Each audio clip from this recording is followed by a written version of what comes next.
And on the right here, this is, we talk about that continuous improvement process. That's what we see. It's this complementary effort between what Clockworks is doing, what their tool is automatically doing, and then what our folks need to do with the tool. And that's that monitoring-based commissioning approach. So that's our model. We'll jump into what our impact has been. And I know this is a bit of a busy slide and a lot of numbers, so let me walk through it here.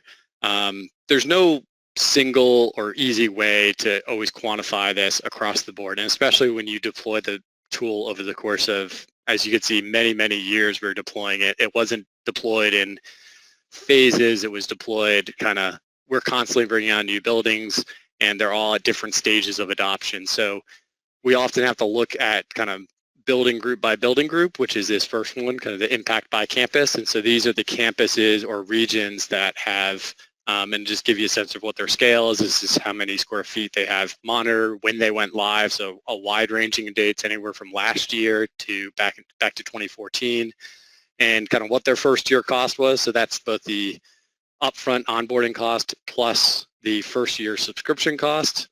And I've got the annual cost, so that's that annual subscription, and then what the avoided cost is. So that's what savings, annual savings that they have achieved over time. So you can see how all of these sites have really not only broken even, but done really well for themselves.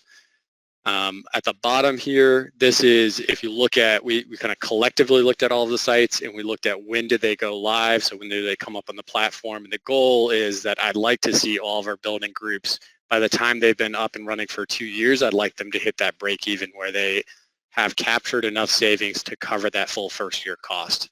And so we're very close to there. We're inching closer. There's a couple of sites probably just holding us back where we've had lower adoption. On the right, this is just a snapshot of what we've done in the most recent year. And so that task data, when we capture it through Clockworks, that's what feeds into these avoided costs.